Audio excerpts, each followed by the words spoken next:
Hey everyone. Um, Now that we're back and we've done the welcome, so welcome again.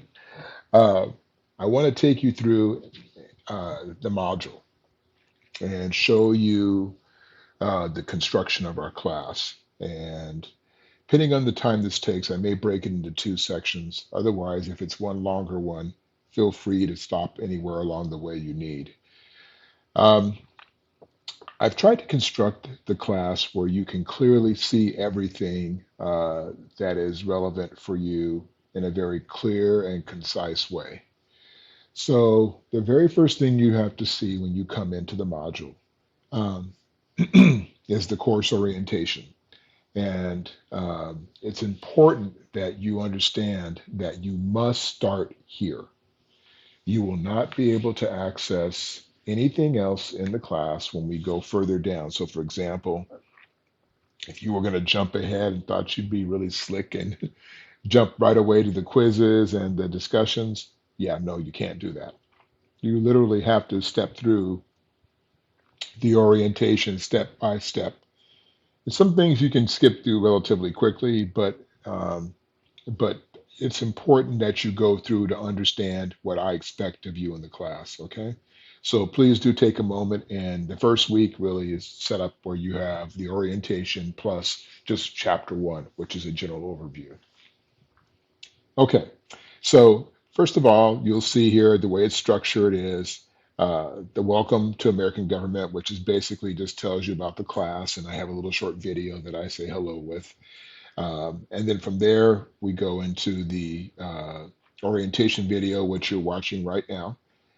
There's a variety of different things that you then take on, you have to read through. One is starting with the orientation to-do list, which are things you have to be able to look at and get done inside of this course shell in the module. So you'll just basically read what it says so you understand what you have to do and then click next. And then next is a little bio about me if you want to know what I do and a little bit about me as a professor and as a human being on planet Earth. You're welcome to. There's some video clips of the work I do in the news. I do a lot of news work in San Diego. So there's just some samples if you wanted to get an idea of what I do. Okay. Hey, don't laugh at the stills. It happens, you know. Sometimes they catch you at the oddest moments. So, but anyhow, just try to help make people understand what's going on planet Earth. And then you just go to the next button again, and then it asks the question, are you ready for computer learning? So if you're new to online learning through Canvas or just technology in general, it's really important that you get yourself up and running as quickly as possible. So this just kind of sets you up and asks you some things and also gives you some links to be able to go to be able to sort of understand or how to build your experience online so it's better for you. Okay. So they're really good. They're short, but they're really good in direct videos. The next page talks about your time commitment. Now, this is always interesting. You know, people always say, well, for every 3 hour class, you should be doing, 3 to 6 hours of homework. Well, it doesn't always work out that way, and I don't always expect that necessarily either. So let's just suggest that you do what you need to do based on your skills to be able to do well in the class. So whatever that time that is for you is what you'll need. But a lot of times people will get into the online environment and think, oh, great, I can just kind of, it's faster and easier. And a lot of times it's not. Excuse me. And a lot of times it takes more time. And but it requires a lot of your responsibility and for you to be diligent about getting things done in a timely manner. So please be aware of that, particularly because it's summer session too. So things go really, really fast. So you want to be on top of that. Okay. And then attendance, of course, basically it's online. So really the attendance comes by virtue of your engaging in the class, doing the discussion sections, doing the quizzes. I can see how many times you've logged in. You know, if I see you haven't or you haven't been getting in very often, then then we'll have to talk about that. If there's an issue, then you should talk to me about it. Um, Make sure you're aware of the add drop policies for class, the due dates for when you need to drop or if something goes on and you need to step away, you need to make sure you take care of those things or let me know ASAP. That way I can add students back to the class. Late work, late work is an issue as well. So there are due dates for certain things. And then if you're late beyond that, there's a point deduction for things you turn in late. So do try to stay on top of things and try to get things in on time.